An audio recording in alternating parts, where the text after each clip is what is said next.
Hello and welcome back to Now Read This, the story of King Arthur and his knights by Howard Pyle, Chapter 6, Part 5, How the Lady of the Lake took back her necklace from Sir Pelleas. Now when the next morning had come, Sir Gawain summoned his esquire unto him, and said, Fetch hither my armour, and case me in it. And the esquire did so. Then Sir Gawain said, Help me unto my horse. And the esquire did so. And the morning was still very early, with the grass all lustrous and sparkling with dew, and the little birds singing with such vehemence that it might have caused anyone great joy to be alive. Wherefore, when Sir Gawain was seated a horseback and in armour, he began to take more courage unto himself, and the dark vapours that had whilom overshadowed him lifted themselves a little. So he bespoke his esquire with stronger voice, saying, Take this glove of mine, and bear it to Sir Pelleas, and tell him that Sir Gawain parades in the meadow in front of the castle, and that he there challenges Sir Pelleas for to meet him a horse or a foot, howsoever that knight may choose. At these that esquire was very much astonished, for Sir Gawain and Sir Pelleas had always been such close friends, and there was hardly their like for friendship in all that land, wherefore their love for one another had become a byword with all men. But he held his peace concerning his thoughts, and only said, Wilt thou not eat food ere thou goest to battle? And Sir Gawain said, Nay, I will not eat until I have fought, wherefore do thou go, and do as I have bid thee. So Sir Gawain's esquire went to Sir Pelleas in his pavilion, and he gave unto that knight the glove of Sir Gawain, and he delivered Sir Gawain's message to him. And Sir Pelleas said, Tell thy master that I will come forth to meet him as soon as I have broken my fast. Now when the news of that challenge had come to the ears of Sir Brandiles, and Sir Mador de la Porte, and Sir Iwain, and Sir Marhaus, those knights were greatly disturbed thereat. And Sir Iwain said to the others, Messires, let us go and make inquiries concerning this business. So the 4 knights went to the White Pavilion, where Sir Pelleas was breaking his fast. And when they had come into the presence of Sir Pelleas, Sir Iwain said to him, What is this quarrel betwixt my kinsman and thee? And Sir Pelleas made reply, I will not tell thee, so let be, and meddle not with it. Then Sir Iwain said, Wouldst thou do serious battle with thy friend? To which Sir Pelleas said, He is friend to me no longer. Then Sir Brandiles cried out, It is a great pity that a quarrel should lie betwixt such friends as thou and Sir Gawain. Wilt thou not let us make peace betwixt you? But Sir Pelleas replied, Ye cannot make peace, for this quarrel cannot be stayed until it is ended. Then those knights saw that their last words could be of no avail, and they went away and left Sir Pelleas. So when Sir Pelleas had broken his fast, he summoned an esquire named Montenoir, and he bade him case him in that red armour that he had worn for all this time, and Montenoir did so. Then, when Sir Pelleas was clad in that armour, he rode forth into the meadow before the castle, where Sir Gawain paraded. And when he had come thither, those 4 other knights came to him again, and besought him that he would let peace be made betwixt him and Sir Gawain. But Sir Pelleas would not listen to them, and so they went away again, and left him, and he rode forth unto the field before the castle of Grantmesnle. Now a great concourse of people had come down upon the castle walls, for to behold that assault at arms, for news thereof had gone all about the place. And it had also come to be known that the knight that would do combat with Sir Pelleas was that very famous royal knight, hight Sir Gawain, the son of King Lot of Orkney, and a nephew of King Arthur. Wherefore all the people were very desirous to behold so famous a knight do battle. Likewise, the Lady Ettard came down to the walls, and took her stand in a lesser tower that overlooked the field of battle. And when she had taken her stand at that place, she beheld that Sir Pelleas wore that necklace of emeralds and opal stones and gold above his body armour, and her heart went out to him because of it, wherefore she hoped that he might be the victor in that encounter. Then each knight took his station in such place as seemed to be fitting, and they dressed each his spear and his shield, and made him ready for the assault. Then, when they were in all ways prepared, Sir Marhaus gave the signal for the assault. Thereupon each knight instantly quitted that station which he held, dashing against the other with the speed of lightning, and with such fury that the earth thundered and shook beneath their horses' hoofs. So they met fairly in the centre of the course, each knight striking the other in the very midst of his defences. And in that encounter the spear of Sir Gawain burst even to the handguard, but the spear of Sir Pelleas held, so that Sir Gawain was cast out of his saddle with terrible violence, smiting the earth with such force that he rolled thrice over in the dust, and then lay altogether motionless, as though bereft of life. At this, all those people upon the walls shouted with great voice, for it was an exceedingly noble assault at arms. Then the 4 knights who stood watching that encounter made all haste unto Sir Gawain where he lay, and Sir Pelleas also rode back and sat his horse nigh at hand. Then Sir Ewain and Sir Gawain's esquire unlaced the helmet of Sir Gawain with all speed, and behold, his face was the colour of ashes, and they could not see that he breathed. Thereupon Sir Marhaus said, I believe that thou hast slain this knight, Sir Pelleas. And Sir Pelleas said, Dost thou think so? Yea, quoth Sir Marhaus, and I deem it a great pity. Unto which Sir Pelleas made reply, He hath not suffered more than he deserved. At these words Sir Ewain was filled with great indignation, wherefore he cried out, Sir Knight, I think that thou forgettest the quality of this knight. For not only is he a fellow companion of the Round Table, to whom thou hast vowed entire brotherhood, but he is also the son of a king, and the nephew of King Arthur himself. But to this Sir Pelleas maintained a very steadfast countenance, and replied, I would not repent me of this, were that knight a king in his own right, instead of the son of a king. Then Sir Ewain lifted up his voice with great indignation, crying out upon Sir Pelleas, Be gone, or a great ill may befall thee. Well, said Sir Pelleas, I will go. Upon this he turned his horse, and rode away from that place, and entered the woodland, and so was gone from their sight. Then those others present lifted up Sir Gawain, and bare him away into the pavilion late of Sir Pelleas, and there they laid him upon the couch of Sir Pelleas. But it was above an hour ere he recovered himself again, and for a great part of that while those nigh unto him believed him to have been dead. But not one of those knights wist what was the case, to wit that Sir Pelleas had been so sorely wounded in the side in that encounter that it was not to be hoped that he could live for more than a day. For though the spear of Sir Gawain had burst, and though Sir Pelleas had overthrown him entirely, yet the head of Sir Gawain's spear had pierced the armour of Sir Pelleas, and had entered his side, and had there broken off, so that of the iron of the spear the length of the breadth of a palm had remained in the body of Sir Pelleas a little above the midriff. Wherefore, while Sir Pelleas sat there talking so steadfastly unto those 4 knights, he was yet whiles in a great passion of pain, and the blood ran down into his armour in abundance. So what with the loss of the blood, and of the great agony which he suffered, the brain of Sir Pelleas swam as light as a feather all that time that he held talk with those others. But he said not a word unto them concerning the grievous wound he had received, but rode away very proudly into the forest.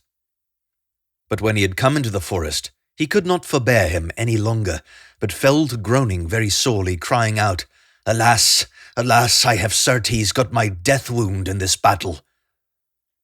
Now it chanced that morn that the damsel Parcenet had ridden forth to fly a young gerfalcon, and a dwarf belonging to the Lady Ettard had ridden with her for company.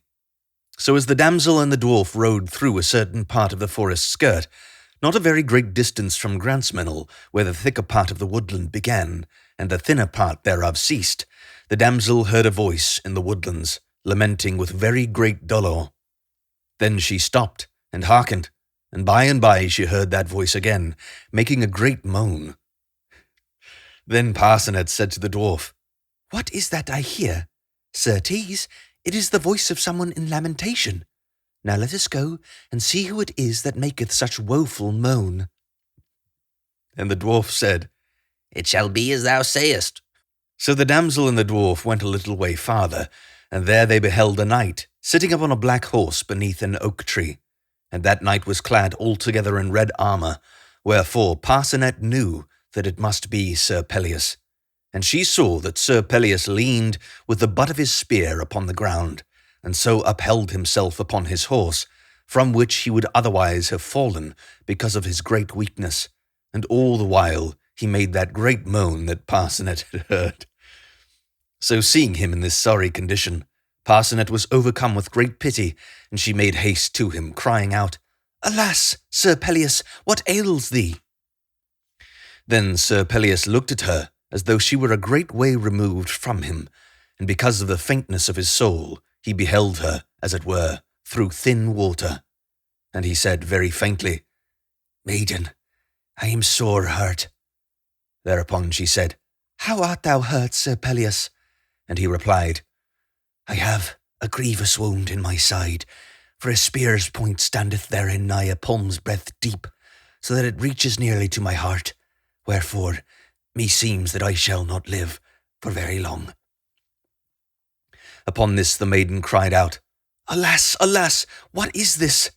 And she made great lament, and smote her hands together with sorrow, that that noble knight should have come to so grievous an extremity. Then the dwarf that was with Parsonet, seeing how greatly she was distracted by sorrow, said, "Damsel, I know of a certain place in this forest, albeit it is a very considerable distance from this, where there dwelleth a certain very holy hermit, who is an extraordinarily skilful leech. Now, and we may bring this knight unto that chapel where that hermit dwelleth, I believe that he may be greatly helpen unto health and ease again." Upon this Parsonet said, "Ganseret," for Ganseret was the dwarf's name, "Ganseret, let us take this knight unto that place as quickly as we are able, for I tell thee sooth when I say that I have a very great deal of love for him." "Well," said the dwarf, "I will show thee where that chapel is." So the dwarf took the horse of Sir Pelleas by the bridle rein, and led the way through that forest, and Parsonet rode beside Sir Pelleas, and upheld him upon his saddle. For some whiles Sir Pelleas fainted with sickness and with pain, so that he would else have fallen had she not upheld him. Thus they went forward very sorrowfully, and at a slow pace, that it was noontide ere they came to that certain very dense and lonely part of the forest where the hermit abided. And when they had come unto that place, the dwarf said, "Yonder, damsel, is the chapel whereof I spake." Then Parsonet lifted up her eyes, and she beheld where was a little woodland chapel built in among the leafy trees of the forest. And around this chapel was a little open lawn bedight with flowers, and nigh to the door of the hermitage was a fountain of water as clear as crystal. And this was a very secret and lonely place, and withal very silent and peaceful. For in front of the chapel they beheld a wild doe, and her fawn browsing upon the tender grass and herbs without any fear of harm. And when the dwarf and the maiden and the wounded knight drew nigh, the doe and the fawn licked up with great wide eyes, and spread their large ears with wonder, yet fled not, fearing no harm, but by and by began their browsing again. Likewise, all about the chapel, in the branches of the trees, were great quantities of birds, singing and chirping very cheerfully. And those birds were waiting for their midday meal that the hermit was used to cast unto them. Now this was that same forest sanctuary whereunto King Arthur had come that time when he had been so sorely wounded by Sir Pellinore, as hath been aforetold in this history. As the maiden and the dwarf and the wounded knight drew nigh to this chapel, a little bell began ringing very sweetly, so that the sound thereof echoed all through those quiet woodlands, for it was now the hour of noon. And Sir Pelleas heard that bell, as it were, a great way off, and first he said, "Whither am I come?" And then he made shift to cross himself. And Parsonet crossed herself, and the dwarf kneeled down and crossed himself. Then, when the bell had ceased ringing, the dwarf cried out in a loud voice, "What ho! What ho! Here is one needing help!" Then the door of the sanctuary was opened, and there came forth from that place a very venerable man with a long white beard, as it were, of finely carded wool. And lo, as he came forth, all those birds that waited there flew about him in great quantities, for they thought that he had come forth for to feed them. Wherefore the hermit was compelled to brush those small fowl away with his hands as he came unto where the three were stationed. And when he had come unto them, he demanded of them who they were, and why they had come thither with that wounded knight. So Parcenet told him how it was with them, and of how they had found Sir Pelleas sorely wounded in the forest that morning, and had brought him hitherward. Then when the knight had heard all of her story, he said, "It is well, and I will take him in." So he took Sir Pelleas into his cell, and when they had helped lay him upon the couch, Parcenet and the dwarf went their way homeward again. After they had gone, the hermit examined the hurt of Sir Pelleas, and Sir Pelleas lay in a deep swoon. And the swoon was so deep that the hermit beheld that it was the death swoon, and that the knight was nigh to his end. So he said, "This knight must assuredly die in a very little while, for I can do naught to save him." Wherefore he immediately quitted the side of Sir Pelleas, and set about in haste to prepare the last sacrament, such as might be administered unto a noble knight who was dying. Now whiles the hermit was about this business, the door opened of a sudden, and there came into that place a very strange lady, clad all in green, and bedight around the arms with armlets of emeralds and opal stones inset into gold. And her hair, which was very soft, was entirely black, and was tied about with a cord of crimson ribbon. And the hermit beheld that her face was like to ivory for whiteness, and that her eyes were bright, like unto jewels set into ivory, wherefore he knew that she was no ordinary mortal. And this lady went straight to Sir Pelleas, and leaned over him, so that her breath touched his forehead. And she said, "Alas, Sir Pelleas, that thou shouldst lie so." "Lady," said the hermit, "thou mayst well say, alas, for this knight hath only a few minutes to live." To this the lady said, "Not so, thou holy man, for I tell thee that this knight shall have a long while yet to live." And when she had said this, she stooped and took from about his neck that necklace of emeralds and opal stones and gold that encircled it, and she hung it about her own neck. Now when the hermit beheld what she did, he said, "Lady, what is this that thou doest, and why dost thou take that ornament from a dying man?" But the lady made reply very tranquilly, "I gave it unto him, wherefore I do but take back again what is mine own.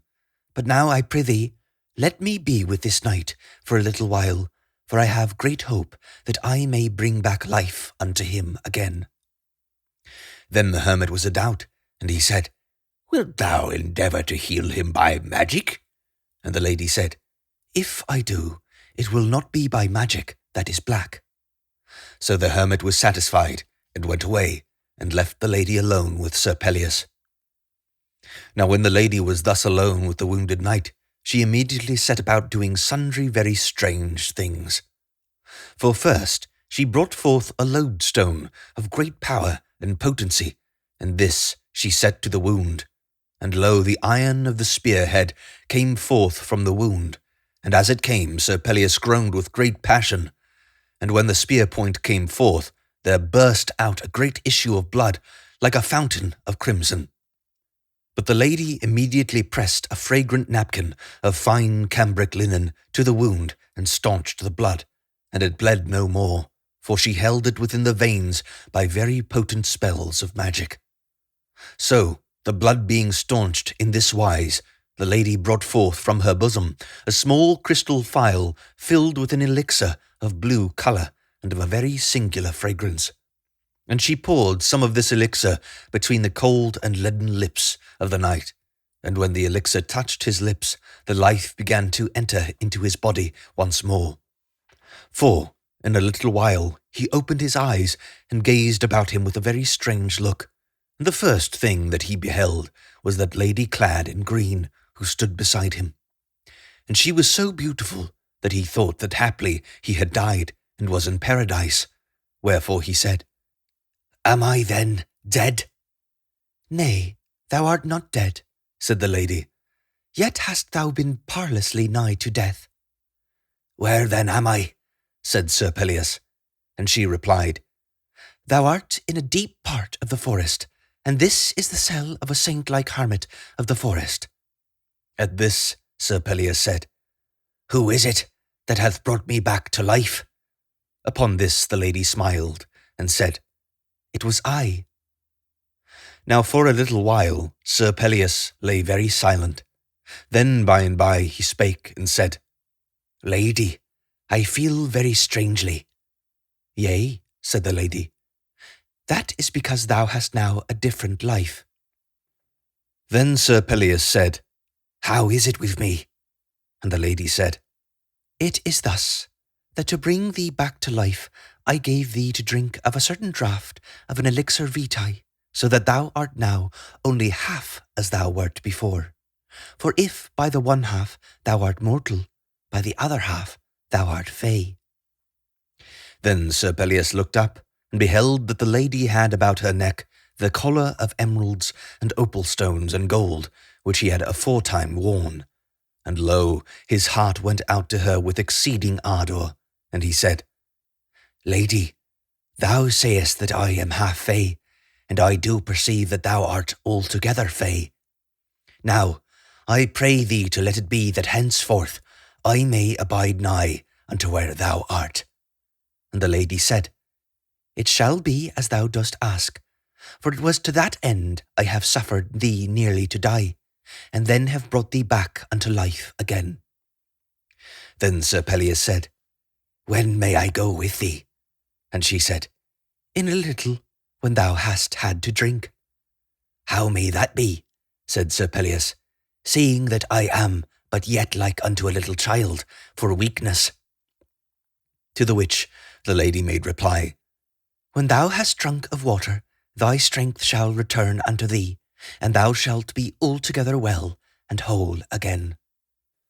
So the lady of the lake went out, and presently returned, bearing in her hand an earthen crock filled with water from the fountain near at hand. And when Sir Pelleas had drunk that water, he felt, of a sudden, his strength come altogether back to him. Yet he was not at all as he had been before, for now his body felt as light as air, and his soul was dilated with a pure joy such as he had never felt in his life before that time. Wherefore he immediately uprose from his couch of pain, and he said, "Thou hast given life unto me again. Now do I give that life unto thee forever." Then the lady looked upon him, and smiled with great loving kindness, and she said, "Sir Pelleas, I have held thee in tender regard ever since I beheld thee one day in thy young knighthood drink a draught of milk at a cottager's hut in this forest. For the day was warm, and thou hadst set aside thy helmet, and a young milkmaid, brown of face with bare feet, came and brought thee a bowl of milk, which same thou didst drink of with great appetite. That was the first time that I beheld thee, although thou didst not see me. Since that time I have had great friendship for all thy fellowship of King Arthur's court, and for King Arthur himself, all for thy sake." Then Sir Pelleas said, "Lady, wilt thou accept me for thy knight?" And she said, "Aye." Then Sir Pelleas said, "May I salute thee?" And she said, "Yea, if it pleasures thee." So Sir Pelleas kissed her upon the lips, and so their troth was plighted. Now return we unto Parcenet and the dwarf.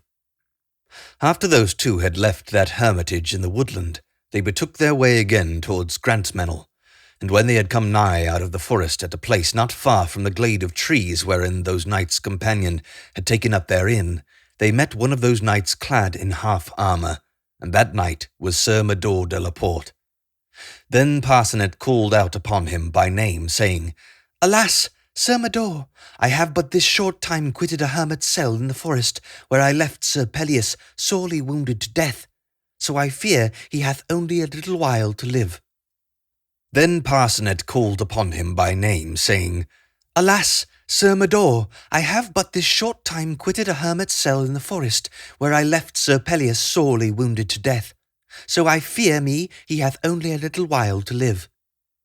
Then Sir Mador de la Porte cried out, Ha, maiden, what is this thou tellest me?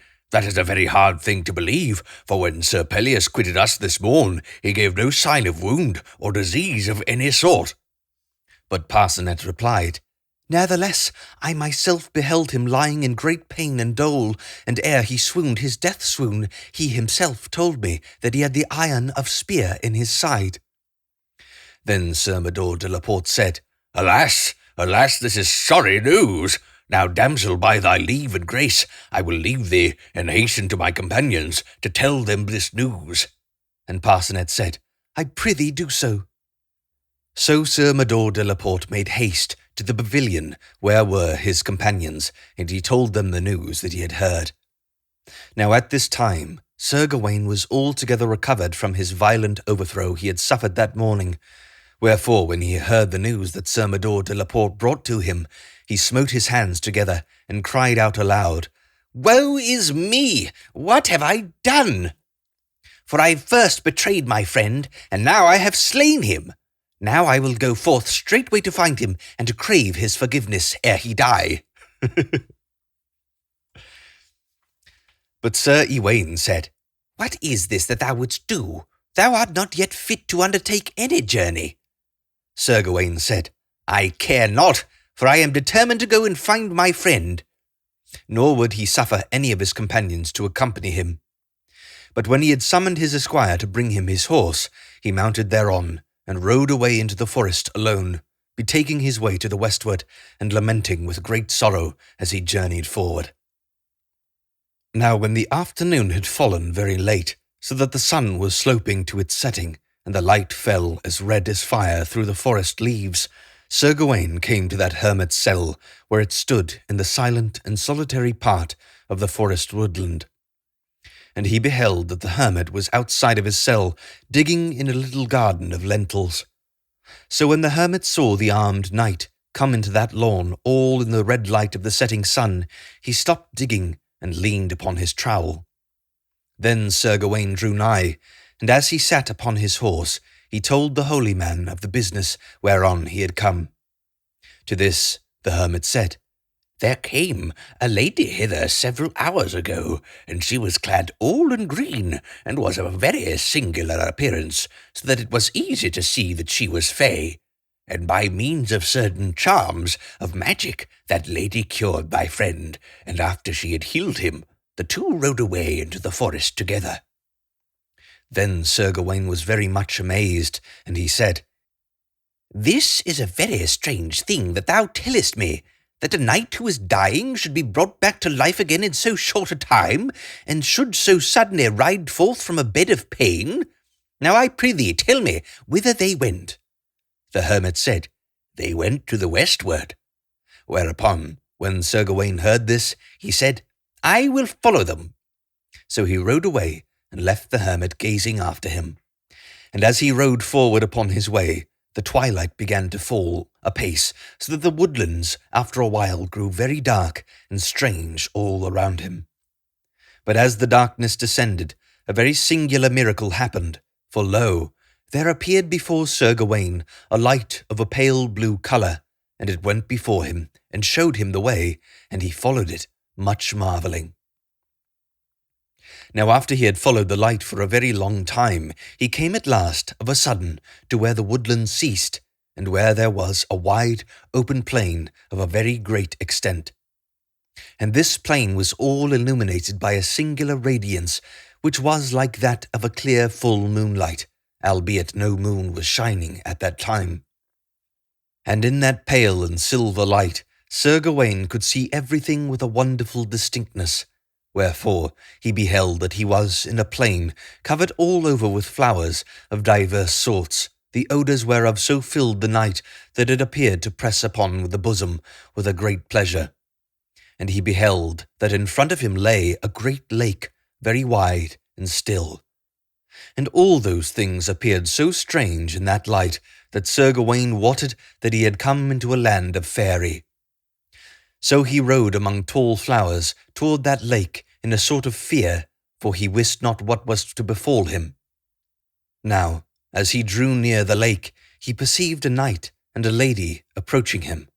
And when they had come nigh, he beheld that the knight was Sir Pellias, and that his countenance was exceedingly strange. And he beheld that the lady was she whom he had aforetime seen all clad in green apparel when he had travelled in the forest of adventure with Sir Iwain and Sir Marhaus. Now when Sir Gawain first beheld Sir Pellias, he was filled with a great fear, for he thought it was a spirit that he saw. But when he perceived that Sir Pellias was alive, there came into his bosom a joy as great as that fear had been. Wherefore he made haste towards Sir Pellias, and when he had come near to Sir Pellias, he leapt from off of his horse, crying out, "Forgive! Forgive me!" with great vehemence of passion. Then he would have taken Sir Pellias into his arms, but Sir Pellias withdrew himself from the contact of Sir Gawain, though not with any violence of anger. And Sir Pellias spake in a voice very thin and of a silvery clearness, as though it had come from a considerable distance, and he said, "Touch me not, for I am not as I was aforetime, being not all human, but part fey. But concerning my forgiveness, I do forgive thee whatever injury I may have suffered at thy hands. And more than this, I give unto thee my love, and I greatly hope for thy joy and happiness. But now I go away to leave thee, dear friend, and haply I shall not behold thee again. Wherefore I do leave this with thee as my last behest, to wit, that thou dost go back to King Arthur's court, and make thy peace with the Queen, so thou mayest bring them news of all that hath happened unto me." Then Sir Gawain cried out in great sorrow, "Whither wouldst thou go?" And Sir Pellias said, "I shall go to yonder wonderful city of gold and azure, which lieth in yonder valley of flowers." Then Sir Gawain said, "I see no city but only a lake of water." Whereupon Sir Pellias replied, "Nevertheless, there is a city yonder, and thither I go, wherefore I do now bid thee farewell." Then Sir Gawain looked into the face of Sir Pellias, and beheld again that strange light, that it was of a very singular appearance, for lo, it was white, like to ivory, and his eyes shone like jewels set in ivory, and a smile lay upon his lips, and grew neither more nor less, but always remained the same. For those who were of that sort had always that singular appearance, and smiled in that manner, to wit, the Lady of the Lake, and Sir Pellias, and Sir Launcelot of the Lake. When Sir Pellias and the Lady of the Lake turned, and left Sir Gawain where he stood, and they went toward the lake, and they entered the lake, and when the feet of the horse of Sir Pellias had touched the water of the lake, lo, Sir Pellias was gone, and Sir Gawain beheld him no more, although he stood there for a long while, weeping with great passion. So endeth the story of Sir Pellias. But Sir Gawain returned unto the court of King Arthur, as he had promised Sir Pellias to do, and he made his peace with Queen Guinevere. And thereafter, though the queen loved him not, yet there was peace betwixt them. And Sir Gawain published these things to the court of King Arthur, and all men marvelled at what he had told. And only twice thereafter was Sir Pellias ever seen of any of his aforetime companions.